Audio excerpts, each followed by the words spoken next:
Saudara, hari ini kaum buruh kembali memperingati Hari Buruh Internasional atau May Day. Sejumlah tuntutan disuarakan demi perbaikan nasib mereka. Tetapi ada sejumlah tantangan para buruh di kala situasi ekonomi yang tidak menentu. Mulai dari bayang-bayang PHK, perbaikan upah, hingga perlindungan tenaga kerja. Lalu bagaimana nasib buruh di kala ekonomi sulit? Mampukah pemerintah memenuhi tuntutan buruh? Pagi ini kita akan bahas dengan sejumlah narasumber, di antaranya ada Presiden Konfederasi Serikat Buruh Seluruh Indonesia, sudah bergabung bersama saya di sambungan daring, sudah ada Bu Eli Rosita Silaban. Selamat pagi Bu Eli. Halo Mas. Ya, baik. Kemudian ada Direktur Center of Economic and Law Studies Celios di studio, sudah ada Mas Bima Yudhistira. Selamat pagi Mas Bim. Selamat pagi. Ya, kemudian juga melalui sambungan daring ada anggota Komisi 9 DPR dari fraksi PDI Perjuangan, sudah ada Pak Edi Wuryanto. Selamat pagi, Assalamualaikum Pak Edi. Pak Edi. Pak Edi Wuryanto, bisa mendengar suara di studio? Oke, tampaknya masih mengalami gangguan komunikasi bersama dengan narasumber melalui daring. Bu Eli bisa mendengar Adisti di studio, Bu Eli? Oke, tampaknya narasumber saya melalui sambungan daring masih perlu perbaikan lagi komunikasi. Saya ke Mas Bima dulu. Mas Bima, ini kan kita lagi masa sulit semuanya. Tidak hanya saya, semua orang dan yang lainnya lagi masa sulit. Pemerintah Indonesia juga lagi masa sulit begitu ya ekonominya. Nah, dengan adanya Hari Buruh hari ini, May Day hari ini, apa sebenarnya yang paling penting untuk disuarakan oleh para buruh begitu ya? Termasuk juga saya juga buruh, lagi bekerja juga. Ya, jadi yang paling penting sekarang ini adalah bagaimana mereka yang menjadi korban PHK, tadi 77.000 lebih orang di PHK 2024, tahun ini setidaknya angkanya bisa lebih besar. Angkanya bisa lebih besar? Angkanya bisa lebih besar, jadi estimasinya 85.000 sampai dengan 100.000 orang yang akan menjadi korban PHK. Dan itu adalah angka yang tercatat di Kementerian Ketenagakerjaan. Sementara banyak yang menjadi korban PHK di sektor informal, outsourcing, pegawai kontrak, itu tidak semua perusahaan melaporkan kepada Dinas Ketenagakerjaan. Belum ada transparansi di sana? Betul. Jadi artinya mereka yang menjadi korban PHK ini harus bersaing dengan 4,4 juta orang angkatan kerja baru nih. Dia baru lulus dari SMK, fresh graduate, ya dia harus bersaing dengan mereka yang menjadi korban PHK. Nah, permasalahannya adalah yang harus disuarakan terus adalah masalah diskriminasi usia. Jadi diskriminasi usia ini artinya mereka yang sudah punya pengalaman 10 tahun pasti akan kalah bersaing dengan syarat-syarat lowongan kerja 25 sampai 30 tahun. Saya setuju sekali soal diskriminasi batasan usia itu, karena persyaratannya pasti usia maksimal 30 tahun, 35 tahun. Lah, kalau memang usianya sudah 40 tapi kemudian punya skillnya bagus, pengalamannya juga mumpuni, why not gitu. Kenapa Indonesia masih melakukan pembatasan batas usia ini? Menurut saya diskriminasi sekali. Ya, di Vietnam itu setiap satu lamaran yang kemudian ditolak karena permasalahan diskriminasi usia kerja, dia harus bayar 6 juta rupiah denda. Untuk satu orang? Satu orang. Jadi bayangkan kalau ada 1.000 kemudian lowongan kerja, kemudian ditolak hanya karena masalah usia kerja, berarti tinggal dikalikan aja. 6 juta dikalikan 1.000. Itu artinya pemerintah memiliki denda khusus di sana. Nah, selanjutnya adalah masalah pengangguran usia muda. Jadi pengangguran usia muda Indonesia ini sudah tertinggi di ASEAN. Tertinggi di ASEAN. Ya, dan kalau dalam jumlah itu 1,2 juta orang, anak muda 15 sampai 24 tahun itu situasinya sekarang menganggur. Dibedah lagi lebih dalam lagi, itu 1 dari 5 anak muda di Indonesia itu nggak ngapa-ngapain. Dia nggak sedang bekerja, kemudian tidak sedang kuliah atau belajar, tidak sedang ikut training yang disebut sebagai NEET itu.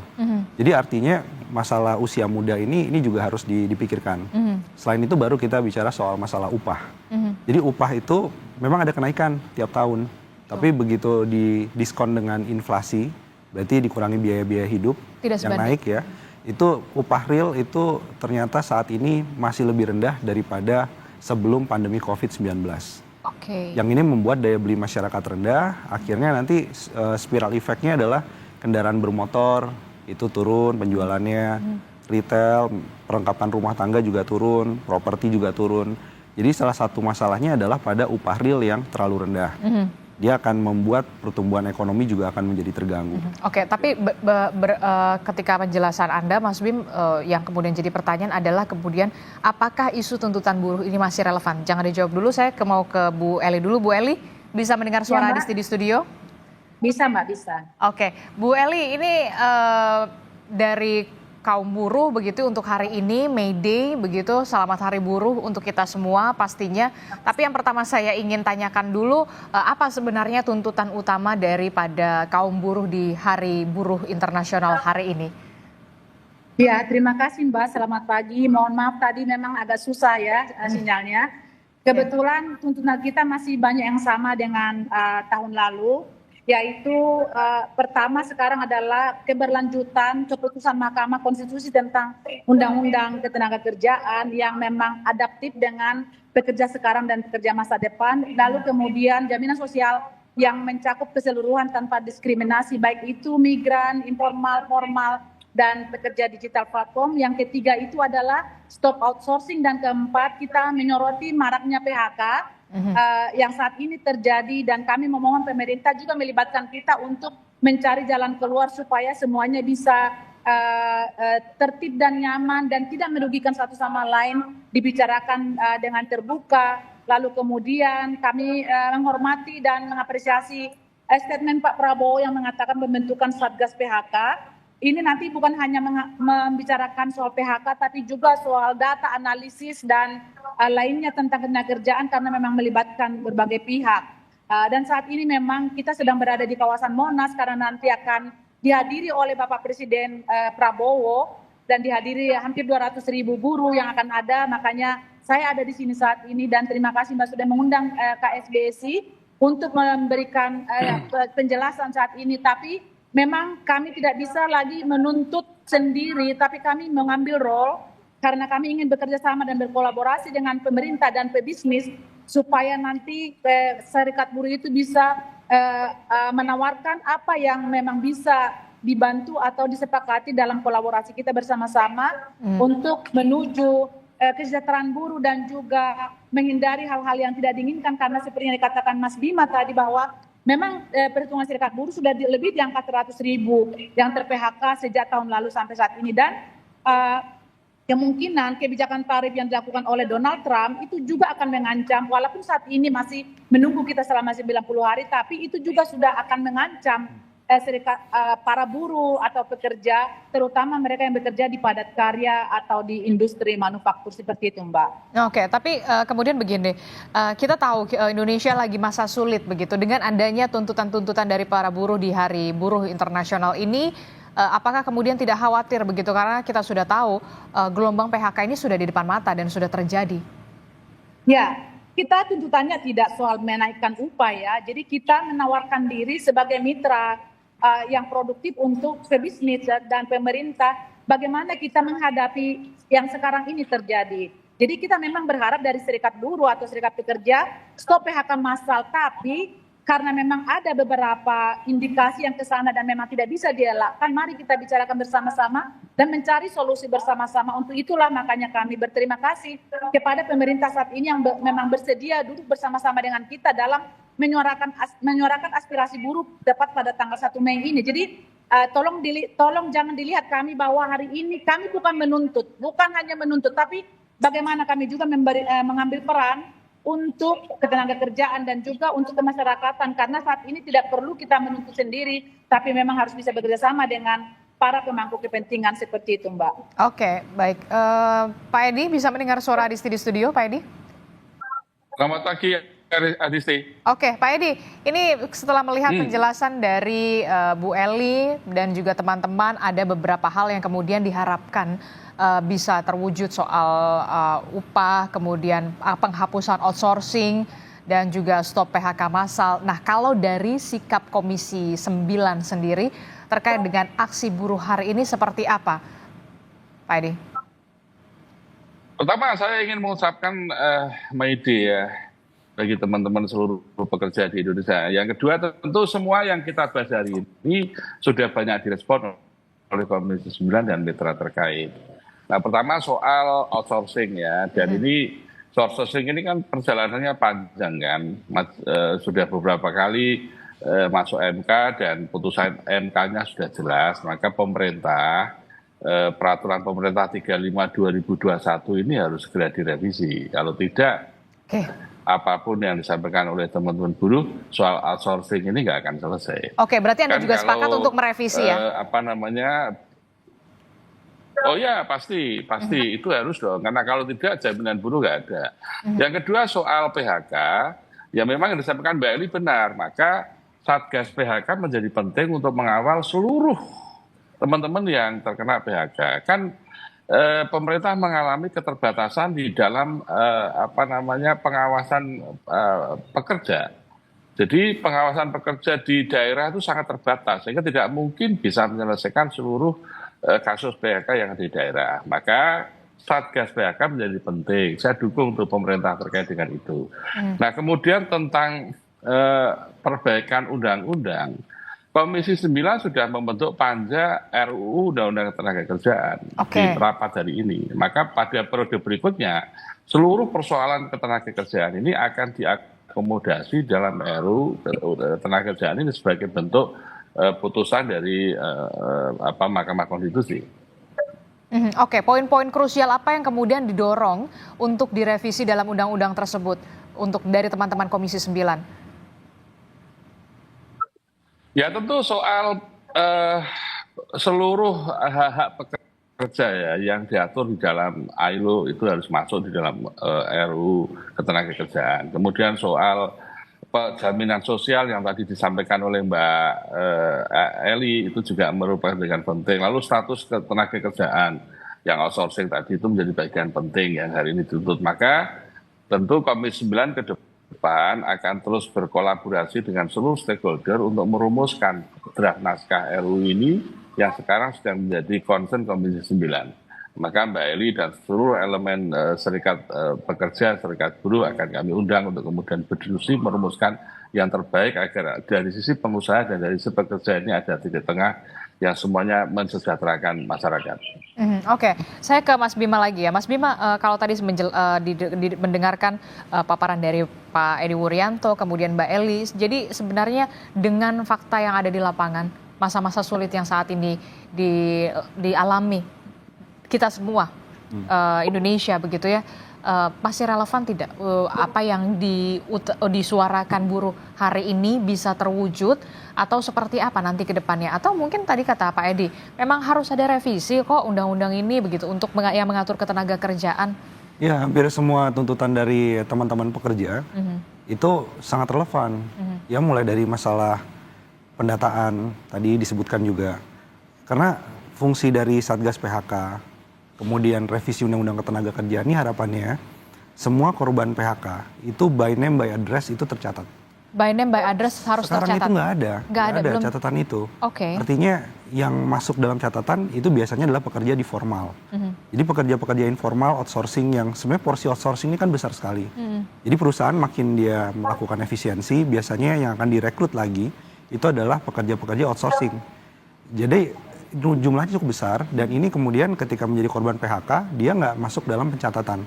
Tidak masuk ke dalam jaminan tadi? Iya, otomatis jaring pengamannya juga mereka nggak dapat. Dan ini yang memang harus segera diperjuangkan? Betul, salah satunya itu. Kemudian yang mendesak lagi adalah teman-teman di ojol, kemudian kurir online, itu jumlahnya besar sekali, lebih dari 4 juta orang.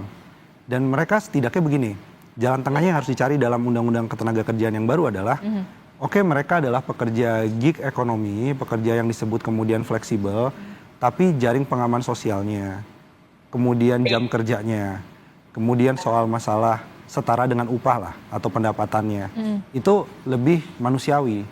Jadi ini di negara lain itu sudah bergerak lebih maju daripada kita. Nah ini seolah-olah kan, oke, ada pekerja di pabrik, kemudian ada teman-teman dari pekerja online, ini yang selama ini dianggap, oh dia bukan pekerja, dia adalah kemitraan. Mitra. Tapi di Inggris pun itu keputusannya adalah mereka tetap berhak mendapatkan semua jaring pengaman sosial layaknya pekerja tetap. Nah ini yang kita juga masih belum ada di sana. Satu lagi adalah soal Satgas PHK. Sebenarnya yang paling penting saya setuju tadi ini bagaimana pekerja itu mendorong pemerintah di dalam Satgas PHK tadi, dan di situ ada Apindo, ada Kadin harapannya, memfasilitasi para korban PHK itu bisa bekerja di BUMN. BUMN punya 844 usaha dan anak usaha juga, cucunya juga gitu ya. Kemudian dari segi swasta itu bisa langsung disalurkan. Jadi pekerja yang di PHK itu nggak langsung kemudian jadi pelaku UMKM. Sekarang di banyak tempat karena masalah ketersediaan lapangan kerja, yang jualan makin banyak, warung makin banyak, yang beli itu aja. Nah, betul. Itu dia. Itu jadi harapannya mereka dengan pesangon 1-2 bulan langsung kemudian bisa diterima kerja lagi. Asal tadi data dan juga difasilitasi masuk ke dalam sektor formal. Ya itu tadi datanya by name by address itu benar-benar transparan dan terintegrasi juga pastinya ya. Ya. Nah itu menarik sekali Pak Edi Wuryanto, paparan dari Mas Bim kalau kemudian korban dari PHK ini terutama yang di sektor formal begitu ya, by name by address-nya sudah terdata, kemudian beberapa bulan kemudian bisa disalurkan misalkan ke BUMN atau ke BUMD yang kemudian membutuhkan para pekerja-pekerja yang memang sudah profesional di bidangnya begitu. Usulan semacam ini seperti apa Anda meresponnya? Jangan sampai kemudian kita kan kalau sudah bilang oke di PHK, ya udah yang ada di otak kita adalah pertama ya udah kalau belum dapat kerjaan lagi ya udah saya dagang aja begitu kan? Ya tadi yang dagang makin banyak, yang beli makin sedikit. Pak Edi. Saya Mbak. Pak Edi silakan. Halo. Iya, Pak Edi bisa dengar suara tadi di studio?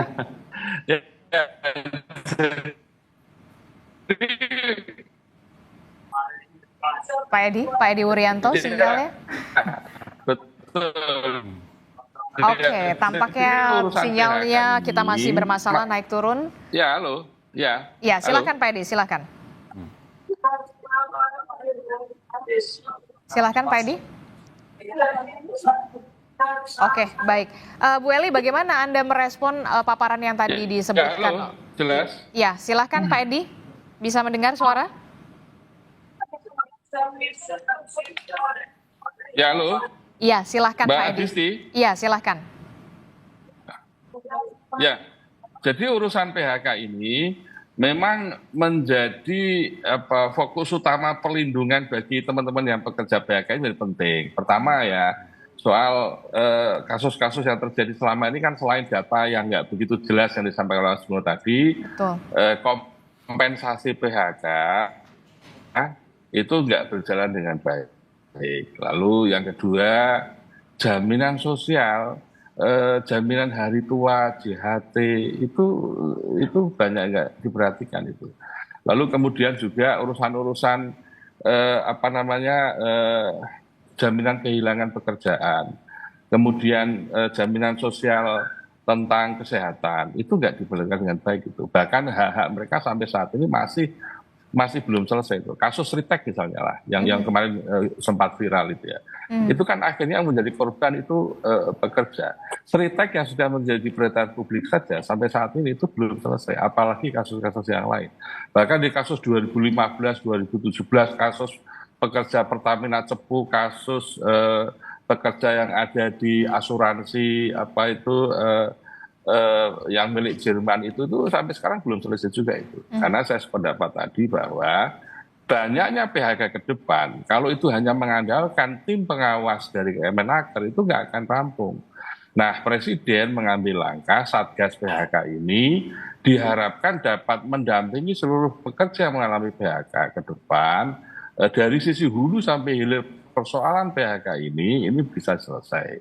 Karena perusahaan itu bisa menakar kemampuan pemerintah. Kalau hak-hak pekerja akibat PHK itu nggak saya berikan, apa sih sanksi bagi perusahaan? Kan selama ini hampir nggak ada sanksinya. Betul. Kasus-kasus THR misalnya, itu kan sampai sekarang nggak ada sanksinya. Jadi pemerintah lemah dalam hal ini sehingga banyak perusahaan yang bisa menakar. Kalau saya melanggar, apa sanksi saya? Nah, Satgas PHK itu menjadi penting di persoalan ini agar ada perhatian yang serius juga bagi perusahaan yang mengalami masalah dengan pekerja ini untuk memenuhi kewajibannya dari seluruh yang diatur di dalam perundang-undangan. Oke, saya sepakat sebenarnya soal itu. Bagaimana kemudian Mas Bim melihat ini?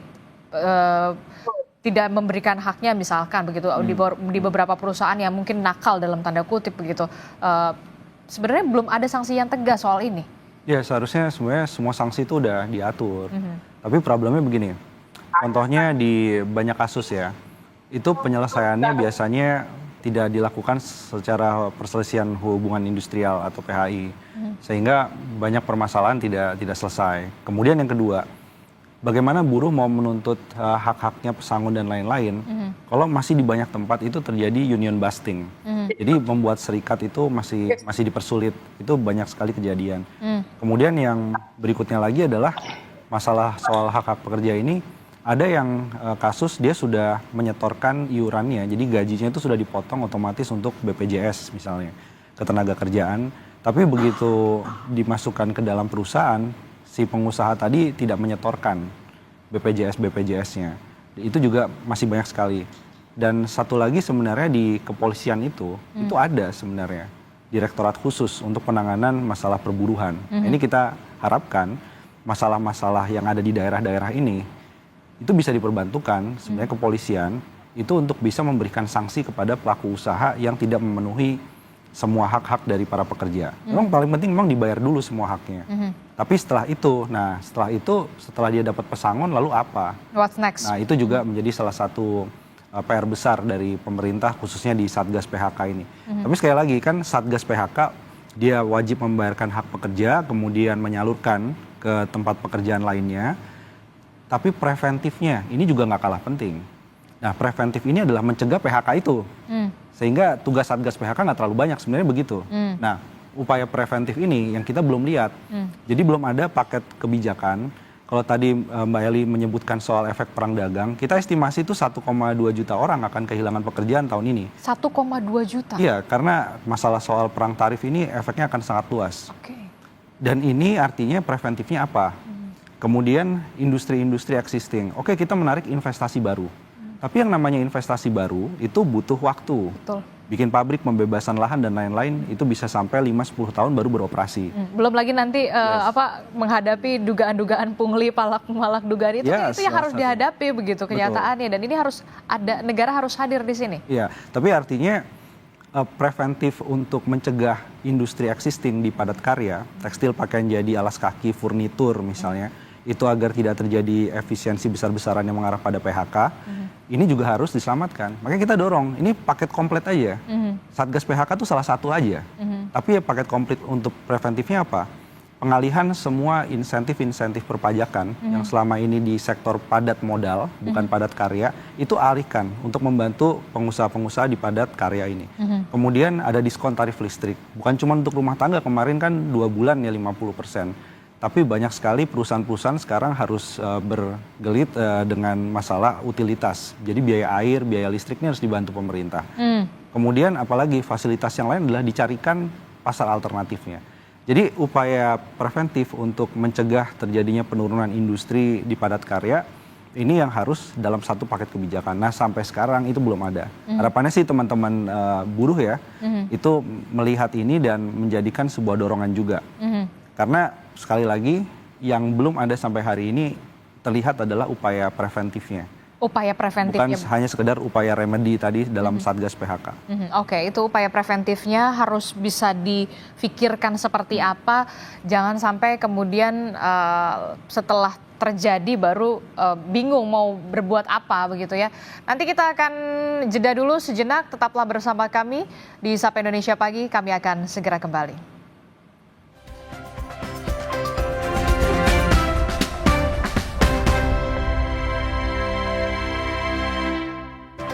Terima kasih Anda masih bersama kami dalam Sapa Indonesia Pagi. Saudara, kita masih membahas peringatan Hari Buruh di saat ekonomi sulit saat ini. Masih bersama saya di studio dari Selios, Mas Bima Yudhistira. Kemudian dari perwakilan buruh sudah ada Mbak Eli di sambungan daring. Kemudian dari DPR sudah ada Pak Edi Wuryanto. Saya ke Bu Eli dulu. Bu Eli, jadi kalau bisa dikatakan dari upah dulu deh, upah. Tuntutan buruh ini tetap ada mau kenaikan, di tengah ekonomi yang sedang sulit semacam ini, atau ada kenaikan tapi tidak signifikan, atau ini tidak menjadi tuntutan yang ya bagaimana lah. Kalau menurut Mbak Eli sendiri gimana? Ya, pertama memang kami berterima kasih kepada Bapak Presiden pada saat itu yang menaikkan 6,5%, bahkan beliau menantang untuk kita 10% saja seperti itu. Tapi kali ini bukan berarti kita mengabaikan soal kenaikan upah layak untuk hidup layak, tapi kami menyuarakannya secara komprehensif. Bagaimana kita melihat persoalan ini bukan hanya kepentingan buruh, tapi juga kepentingan pemerintah dan seluruh masyarakat. Kalaupun misalnya buruh meminta kenaikan upah, saya rasa saat ini tidak tepat waktunya saat ini ya, nggak tahu nanti untuk beberapa bulan ke depan.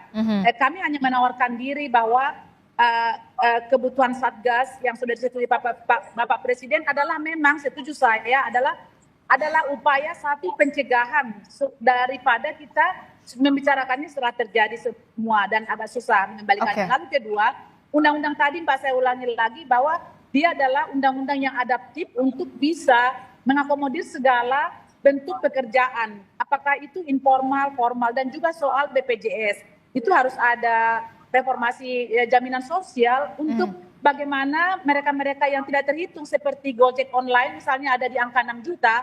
Saat ini kan mereka masih sedikit yang di-cover oleh jaminan BPJS, dan ketika mereka mengalami kecelakaan atau kematian, mereka menggunakan biaya mereka sendiri. Jadi saat ini mungkin akan sedikit minim kami mengatakan naikkan upah, itu tidak saat ini. Tapi kami mengatakan bagaimana pemerintah melihat ini yang terjadi sekarang seperti PHK itu diputuskan dengan seadil-adilnya, karena para buruh ini adalah pembangunan bangsa ya, untuk pembangunan nasional seperti itu. Lalu yang lain misalnya soal outsourcing, yaitu kan dalam cakupan undang-undang pasca putusan Mahkamah Konstitusi itu udah sangat komprehensif nanti di dalamnya seperti itu. Dan kemudian ada soal perang tarif, saya memang khawatir benar yang dikatakan oleh Mas Bima bahwa akan ada ancaman itu. Sebelum itu juga terjadi, sudah banyak buruh kehilangan pekerjaan. Jadi ini juga akan menjadi alat yang akan dilakukan dalam tanda kutip pengusaha-pengusaha yang memang masih mampu sebenarnya mempekerjakan pekerja, tapi akan menggunakan alat ini juga untuk mem-PHK. Lalu nanti kami melihat ketika mereka kehilangan pekerjaan memang ada upskilling, reskilling. Tapi ini kan diupayakan pemerintah top down, jadi nggak melihat untuk keperluan pasar gitu, jadi nggak mismatch gitu Mbak. Jadi kami memohon kepada pemerintah supaya ini dibicarakan bagus-bagus. Ketika kita sudah masuk BLK atau upskilling, reskilling, ada akses kita untuk masuk ke pekerjaan yang memang dijanjikan, supaya nanti para mereka yang kehilangan pekerjaan ini sudah tidak menjadi beban pemerintah lagi atau menjadi beban masyarakat. Karena kami kira kalau pemerintah pernah mengatakan sudah berkurang angka pengangguran, berkurang itu karena mereka memang jadi Gojek online. Iya, di sektor informal ya. Iya, malah berpindah ke sektor informal. Iya, ke jurang yang tidak layak karena memang mereka tidak ada upah bulanan, tidak ada misalnya pesangon, tidak ada THR, perlindungan juga sangat minim, kecuali ada beberapa mereka yang sudah aware dengan proteksi lalu mereka membayarkan sendiri. Dan sekarang ini Serikat Buruh Serikat Pekerja memang sudah merekrut mereka untuk menjadi masuk ke dalam anggota supaya mereka bisa kita linkkan kepada perlindungan ketika mereka menghadapi kecelakaan atau kematian seperti itu Mbak.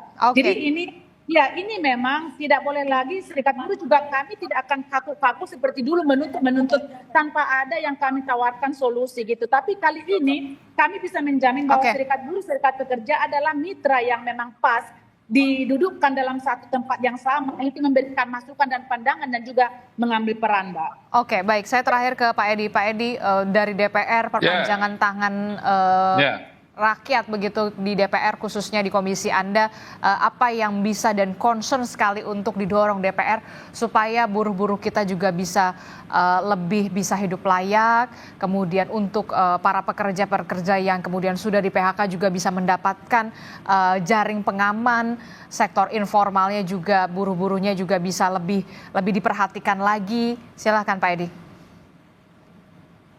Pertama, saya harus Komisi 9 mendorong keras peraturan pemerintah nomor 35 2021 itu harus segera revisi untuk mengatasi soal status outsourcing tadi yang merugikan pekerja. Oke. Yang pertama. Yang kedua, 2025 kami akan kerja keras untuk membahas undang-undang ketenagakerjaan revisi. Pasti nanti kami akan undang seluruh stakeholder sebagai bentuk penguatan regulasi secara menyeluruh. Yang ketiga, Satgas PHK tadi, Mas Bimo tadi benar, hulu dikuati, lalu hilirnya perlindungan pekerja yang kena PHK, kompensasi pekerja, jaminan sosial, dan lain-lain itu harus kita jaga dengan baik. Yang keempat, jaminan sosial bagi pekerja seluruh Indonesia kan sudah diatur tuh, jaminan sosial kesehatan, jaminan kecelakaan kerja, jaminan kematian, jaminan hari tua, jaminan pensiun, jaminan kehilangan pekerjaan. Ini semua, nah target-target pemerintah yang masih rendah kita dorong naik agar mereka sejahtera dari sisi jaminan sosial.